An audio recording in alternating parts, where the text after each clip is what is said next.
안녕하십니까. 오늘도 주역 공부합시다. 오늘은 23번째 계죠.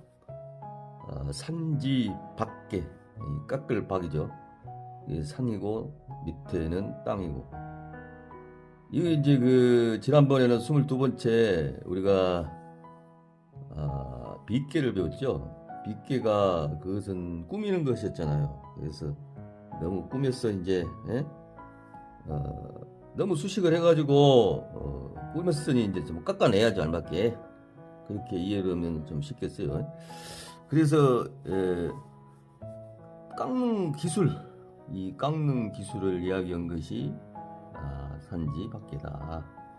개성을 봐도 이에는 양이 하나 있고 다 이 음으로 되어 있죠. 그래서 소원지도가 천지지도를 깎아먹는 그런 거죠, 이게. 그래서 우리가 그 12벽개설로 보면, 지난번에도 이걸 공부를 많이 했죠. 근데 지금 9월계지요. 이게 벽길박자. 한로가 오고, 또 상강이 와서 이제 겨울이 접어드는, 그러니까 이제, 현상으로 보면, 가을이죠. 가을이 해가지고, 서리가 오고, 그래서 이제 날씨가 좀 추워지면서 겨울 채비를 하는 그거죠. 근데 이제 이 계상을 보면 의미 하나죠. 그래서 이 마저 깎이면은 동기 입동 소환이 오죠. 그래서 겨울이 접어드는 거잖아요. 그래서 이 계속 소인지도가 늘어나서 겨울에 왔다가 다시 또 양이 하나씩 느는 11월달 이게 복개가 오죠. 대한동지. 그래서 양이 하나 늘고 그 다음에 임에 와서는 2개. 그래서 이제 이 입춘 우수에 오면 이제 봄이 와서 이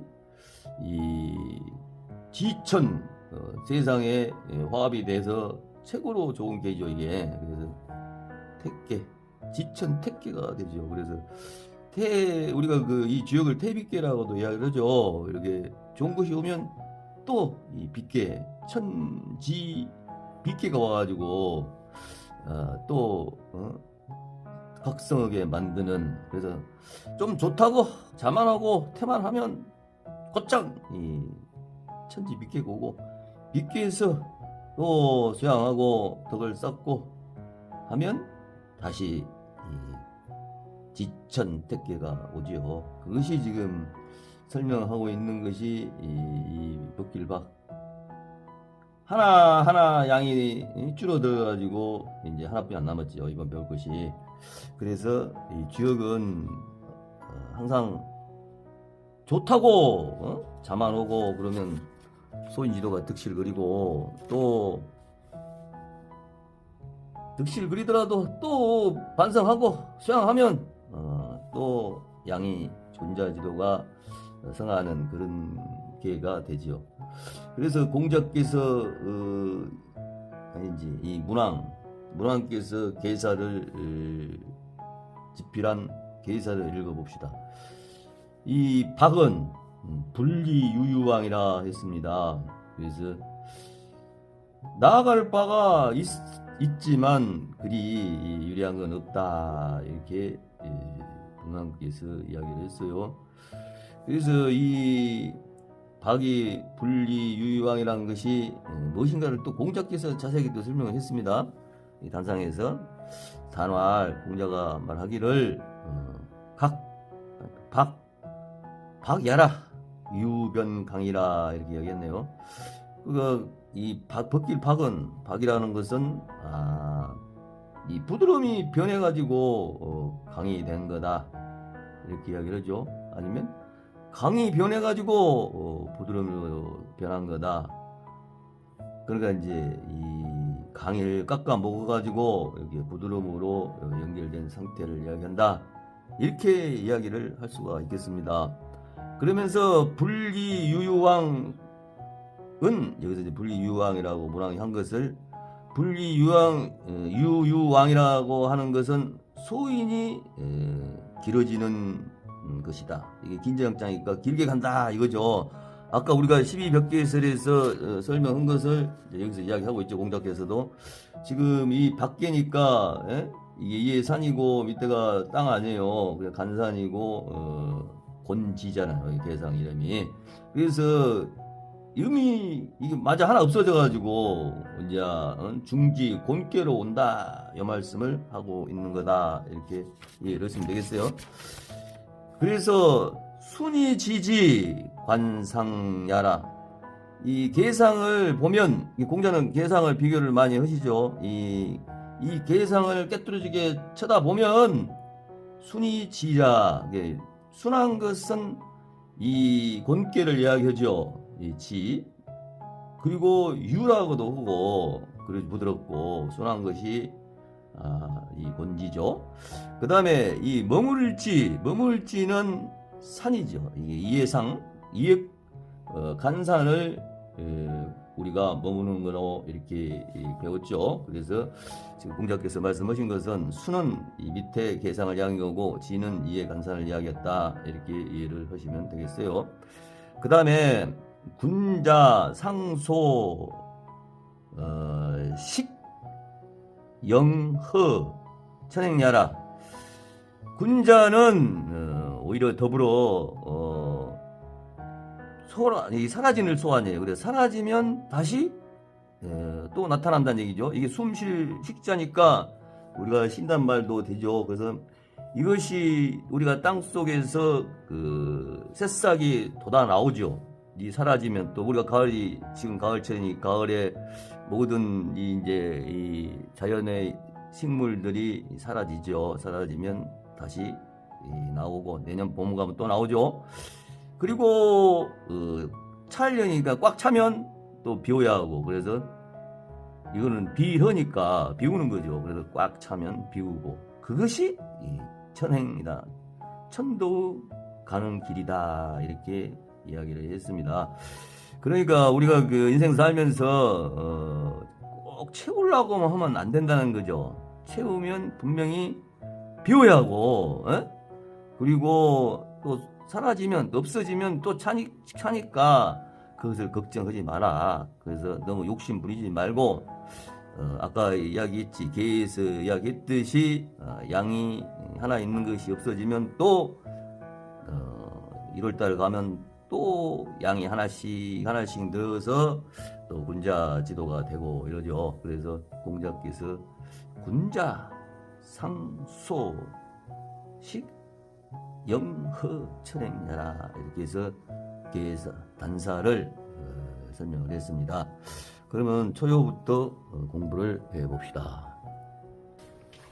초육 박상이족 멸정흉이라 했습니다.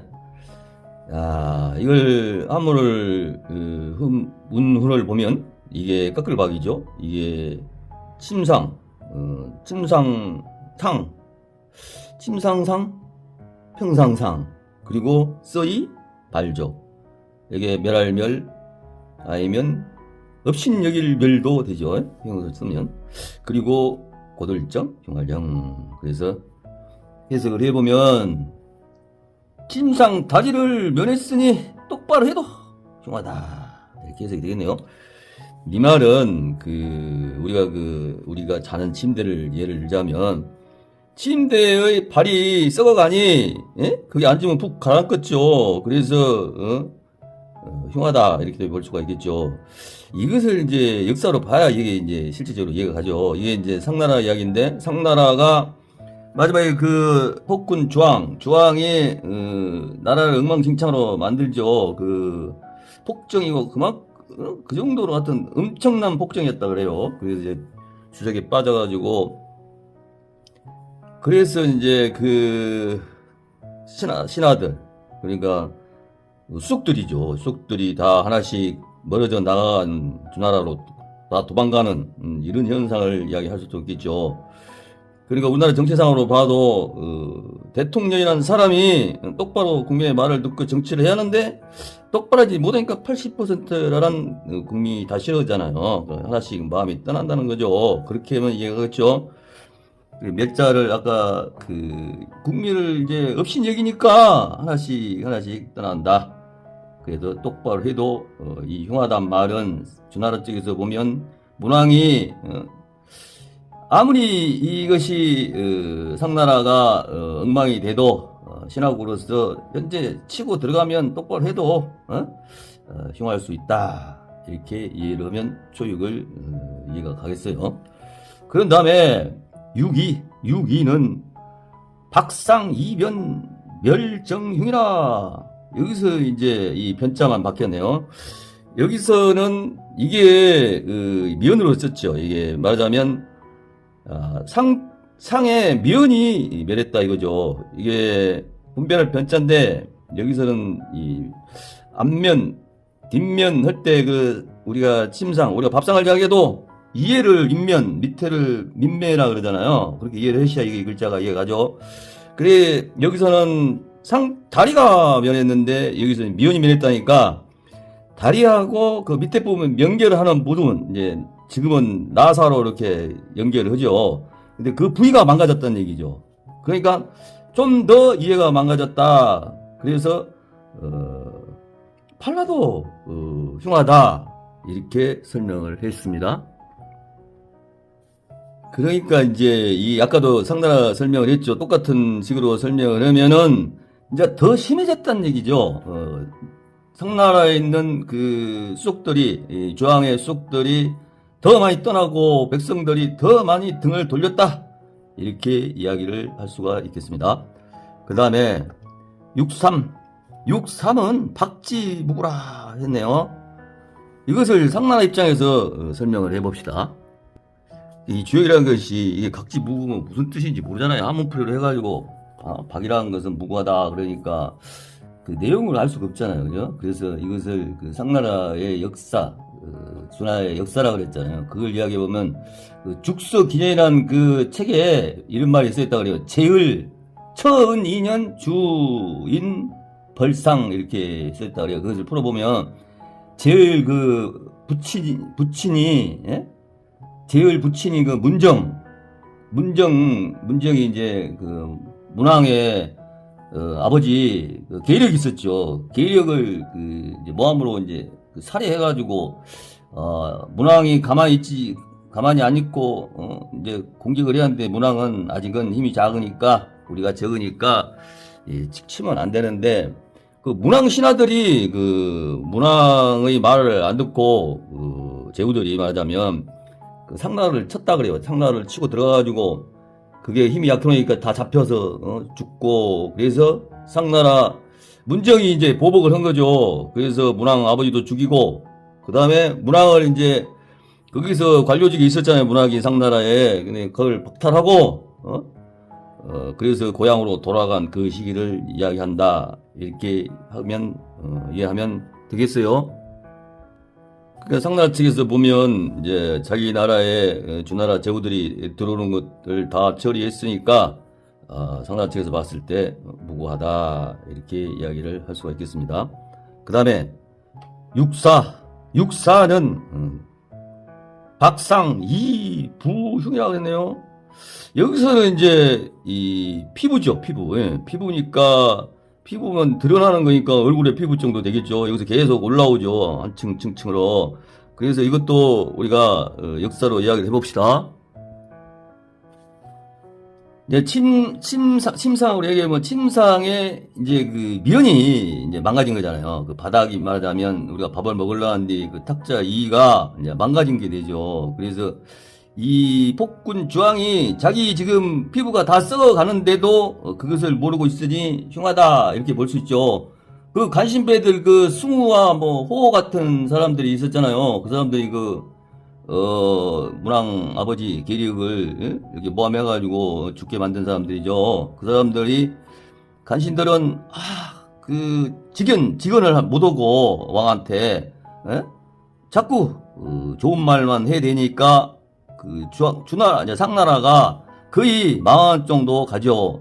근데 현 정치로 이야기해보면 우리나라도 그 현 밑에 있는 비서진이나 이런 그 당들 사람들 보면 그 일제 놈들 같아요. 다 그 일제의 그 간첩들 같이 애놈의 피가 흐르고 있는지 그 직언을 못 하죠. 그 아니면 그 윤관한 대통령이 그 피가 흐르고 있는지 모르지만은 나라 꼴이 지금 말이 아니잖아요. 그래서 쉽게 이야기하면 윤가의 그 지금 현 상태가 썩어가고 있다. 이 피부가 썩어가고 있다. 그래서 흉하다.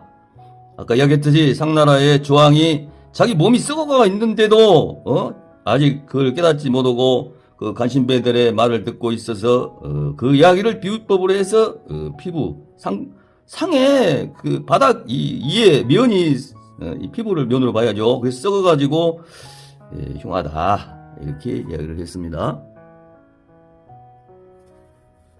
유고는 관어 이궁 인총 무불기 이랬습니다. 기본 해석을 해보면 고기를 깨가지고 궁인과 같이 총애를 얻으면 이롭지 않음이 없으리라 이랬네요. 이거 역사상으로 이야기해보면 그 궁이라는 것은 여기서 이야기하는 궁인이라는 것은 왕의 부인과 첩 그 비빈 및 궁녀를 총칭한 말이라 그래요. 이 총은 총애할 총이요. 총애하는 말하자면 궁녀 이렇게도 이야기할 수 있겠죠. 그러니까 여기서 보면 이게 꿰를 관자니에요. 이게 고기를 그 꿰임지다 꿰듯이 쫙쫙쫙쫙 꼈다는 얘기죠. 그래서 물고기를 줄에 깨가지고 연결해 놓은 것 같이 왕이 궁 안에 있는 여자들을 순서에 따라 이게 총애한다는 얘기죠. 쉽게 이야기하면 빈소에 하나씩 순서대로 이렇게 끌어들인다는 얘기 아니에요. 그렇죠? 그래서 이것을 그 역사로 이야기해보면 그 주왕이 타락했어. 이렇게 여자들하고 계속 이렇게 주색에 빠져 있으니 나라가 기울어지니까 제후들이 주나라로 문왕과 무왕을 따라서 계속 주나라로 이제 가는 거죠. 그래서 이제 고기를 우리가 낚시질하면 고기를 끔지에다 이렇게 끼잖아요. 그에다 비유를 했죠. 그러니까 상나라에 이제 정신 똑바로 든 신하들은 주나라로 그렇게 껴지게 하나씩 다 무왕이나 이 문왕을 따르러 다 간다 이렇게 해석을 하면 이해가 가겠죠. 그 다음에 상구는 석과 불식 군자 득여 소인 각여라 그랬네요. 그러면 그대로 해석을 해보면 큰 과실은 먹지 않는다 그렇죠? 이게 클석이니까 과실과 안입을 먹을시. 그래서 큰 과일은 안 먹는다. 상구 개상을 보면 큰 과일 하나 남았죠, 양이. 그래서 이걸 이야기한다도 볼 수 있죠. 그 다음에 군자 득여. 군자가 이 수레였자죠. 수레를 얻었다. 그리고 소인 박여. 이것은 오두막집녀죠. 그래서 수레는 군자가 수레를 얻었다는 것은 군자가 이제 터득을 했던 얘기죠. 아니면 승진했다. 아니면 좋은 일을 했다. 소인은 이 깎을 박으니까 오두막집을 부순다는 얘기 아니에요. 그래서 석과 불식 군자 등여 소인 각여. 역사상으로 이야기해보면 이제 주나라의 무왕이 이제 상나라를 몰아내고 그래서 이제 상나라를 접수한 거죠. 그래서 이제 그것을 등려 얻었다 이렇게 이야기를 하죠.